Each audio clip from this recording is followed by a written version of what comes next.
What is up, everyone? Welcome to Heroes Avenue. My name is Darren, and today we have a full-filled video for DC news. And today we're going to be talking about, of course, we're going to be talking about the Batman, because we got a new announcement for who's going to be joining the Matt Reeves Batman cast. And we're going to talk about some Zack Snyder cut stuff as well, and we're going to talk about Black Adam. So first, let's go ahead and start with this new casting announcement from Matt Reeves himself. He released a tweet basically saying, "Oh, hi, Peter," and he was referring to Peter Sarsgaard, who will be joining Robert Pattinson as Batman. And we don't know what role he'll be playing yet. That is currently unknown right now, and everyone's coming up with their predictions on who he could play. I personally am not the greatest Peter Sarsgaard's fan.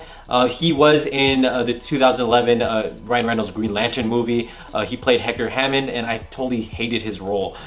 It was cringeworthy. I hate how he played it. And I always get him, for some reason, I always get him confused with Ian McGregor. They look somewhat alike. I'm not sure it's because they're both like redheads, and they're both British. I'm not quite sure, but I always get them mixed up.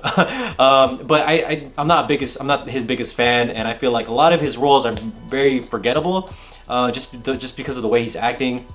And I do apologize if I'm offending anyone, but that's just my personal opinion. So I'm not that totally excited for this casting, for him to join the Batman family.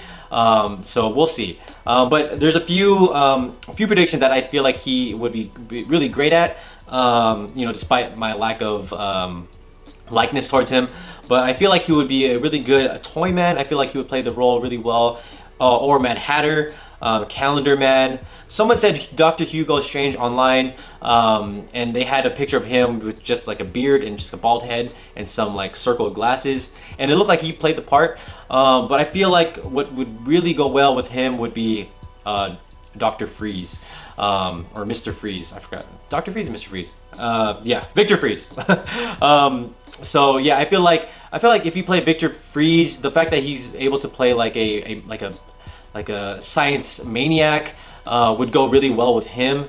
I think that would go well with if he played Mr. Freeze. So who knows? But that is our current casting addition to the Matt Reeves The Batman movie. Let me know in the comments below, what do you guys think about this casting with Peter Sarsgaard? And yeah, if you guys are a fan of him, what is your favorite role of him in a movie? Because I can't really think of any.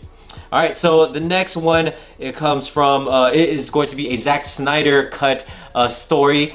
So basically, the cinematographer for the Zack Snyder cut, Fabian Wagner, he came out and talked about his work on the movie, and did a little Q&A, and someone recorded it and put it on Twitter, and he basically confirmed that 10% that was shown on the big screen to the public was Zack Snyder, and the rest was a reshoot from Joss Whedon. And that is totally it blew my mind. I knew there was a significant amount of reshoots in the movie, but 10% that only made it to the cut from Zack Snyder himself is hugely disappointing, and a huge disrespect to Zack Snyder, because that is his baby. I mean, he started from Man of Steel to BVS, and to Justice League, and to only allow 10% of his vision be on the screen is a huge disrespect to him, and which is frustrating to me, because I definitely want to see the Zack Snyder cut even more now, just because only 10% even made it to the theatrical cut. And so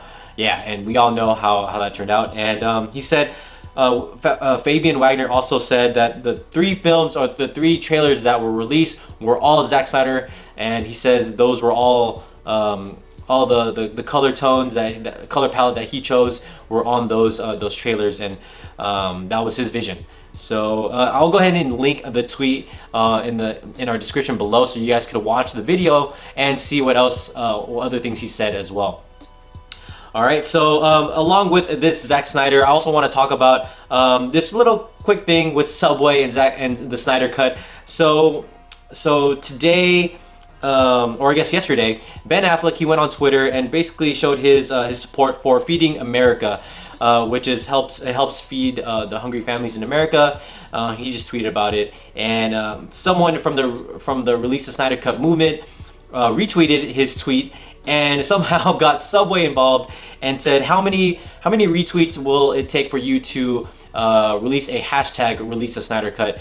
And Subway responded. He said, "Give us 5,000 retweets within 5 hours, and we'll retweet release the Snyder Cut." And of course, this Zack Snyder Cut movement came out and demolished this the 5,000 retweets. And Subway said, "So you're fast, and since you did it under 214 minutes, we are going to up the donation to 15,000 subs.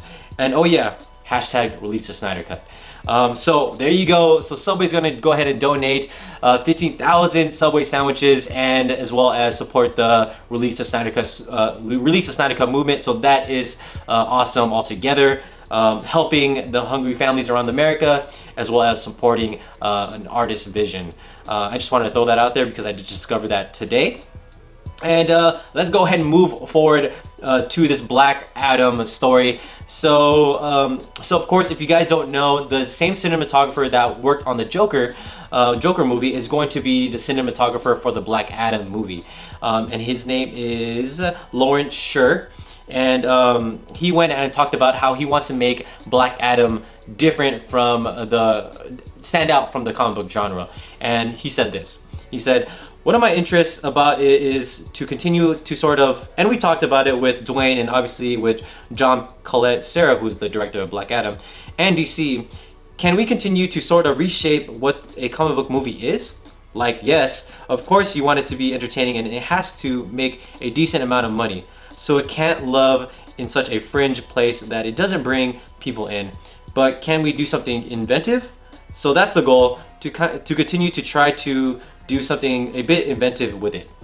I love this quote, and it gets me very excited and very intrigued on what he could bring to the Black Adam movie. And we've seen all sorts of tones. We've seen a gritty tone, we've seen a dark tone, we've seen a rated R tone, or I guess like a thriller tone.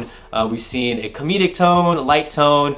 And so whatever spin he's going to do with Black Adam, just by seeing what he was able to do with Joker, just having a very violent thriller feel to that movie without even having that much violence, was amazing on itself. And so I am totally intrigued on what he's going to bring into the Black Adam movie. I'm not entirely sure, but I'm really liking this guy's work. So shout out to Lawrence Sher for bringing diversity or different flavors to the comic book industry, because that is something that I want to see more of. And I feel like DC is that perfect.